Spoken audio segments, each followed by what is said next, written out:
Channel वक्त की आवाज़ को सब्सक्राइब करें और बेल आइकॉन दबाएं।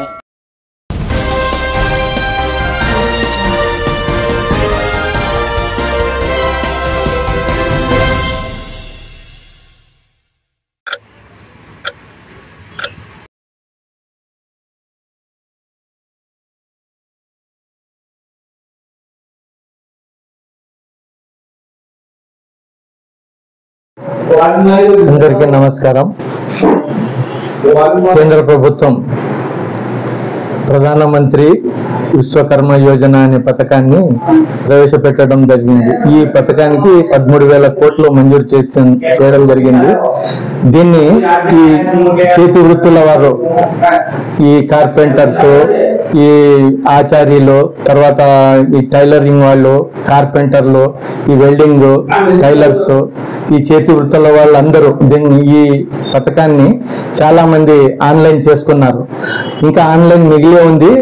ఈ లోక్సభ తర్వాత మన అసెంబ్లీ ఆంధ్రప్రదేశ్ సార్వత్రిక ఎన్నికలు రావడం వలన ఎన్నికల కమిషనర్ మార్చి 16వ తేదీకి నోటిఫికేషన్ ఇవ్వడం వల్ల ఈ పథకాన్ని నిలిపివేయడం జరిగింది.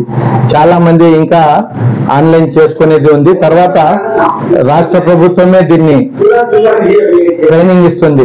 ఆడవాళ్ళకి కానీ, ఈ కార్పెంటర్స్ కి కానీ, చాలా మంది ఆడవాళ్ళకే ఎక్కువ ఇచ్చేది. చేతి వృత్తుల వాళ్ళకి ట్రైనింగ్ ఇచ్చి వాళ్ళకి సర్టిఫికెట్ ఇచ్చి లోన్ ప్రభుత్వం నుంచి ఎటువంటి షూరిటీ లేకున్నట్టుగా 1,00,000 నుంచి 2 లక్షల వరకు ఇస్తుంది.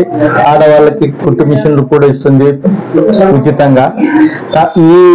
ఈ విషయం గురించి ఈరోజు జరిగిన ప్రతి సోమవారం నిర్వహించే మీకోసం కార్యక్రమంలో శివనారాయణ శర్మ ఐఏఎస్ ఆఫీసర్ గారికి ఒక దరఖాస్తు ఇవ్వడం జరిగింది. సార్, దీన్ని నిలిపివేయడం జరిగింది. 4 నెలలు అవుతుంది.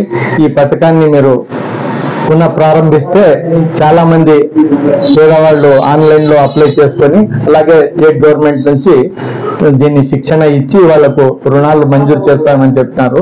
ఈ విషయాన్ని నేను సోషల్ వెల్ఫేర్ డిపార్ట్మెంట్ కి తీసుకొని పోయి పర్సనల్ గా మాట్లాడి ఈ కార్యక్రమాన్ని, ఈ ప్రధానమంత్రి విశ్వకర్మ యోజన పథకాన్ని మళ్ళీ పునః ప్రారంభం అయ్యే విధంగా చర్యలు తీసుకుంటానని ఐఏఎస్ ఆఫీసర్ శివనారాయణ శర్మ గారు చెప్పడం జరిగింది.